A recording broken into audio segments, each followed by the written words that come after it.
So probably 1 year has already gone by. Mary and Joseph somehow are convinced to settle in Bethlehem because that's where the Christ child is to be born. And maybe someone convinced them to say, stay in Bethlehem so that the Christ will be known. But the three kings aren't so ostentatious that they're going to just presume, well, it's royalty. Most likely, Mary, Joseph, and our Lord Jesus are in the simplest and poverty-stricken homes in the area, in the poorest of Bethlehem.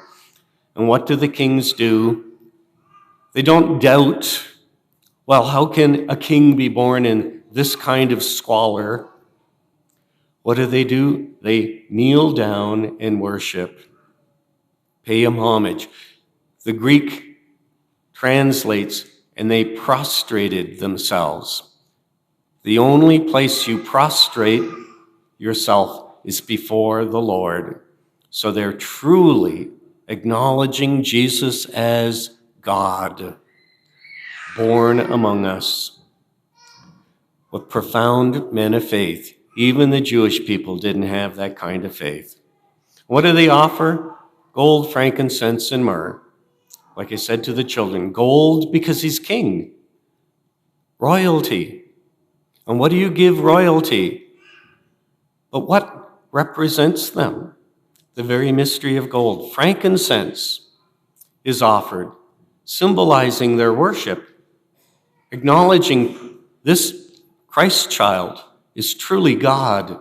Only God is worshipped and offered incense. And myrrh, because he will die. Myrrh is used in burial. And it symbolizes that Christ is truly human and he will die. But it also symbolizes, as we're preparing for baptism, Christ is priest, prophet, and king. King by the gold, prophet by the myrrh, because myrrh was symbolic of the prophets. Incense because Christ is truly priest. This child, Eleanor, is going to be given the grace of becoming united to Christ, priest, prophet, and king. And more than the gold and frankincense and myrrh, as I said to the children, more than that, what were the real gifts of the kings? It was their heart, their mind, the gift of their very bodies.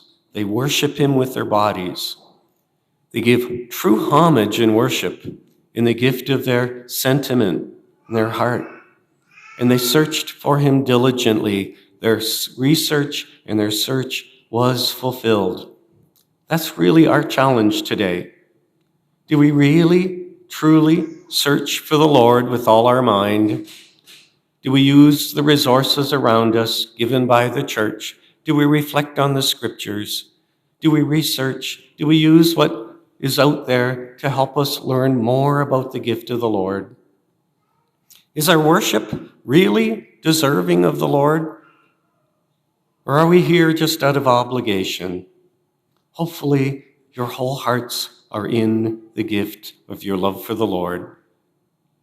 And that what you present to the Lord is not just the genuine goodness of your heart, but the depth of your generous love. And lastly, we are called to be prophets, service to the Lord with the very mystery of our bodies. Are we ready to love and serve the Lord through the gift of each other? As parents, that's your job in raising this child. All that you have is for the love of this little one. And this little one represents Christ for you.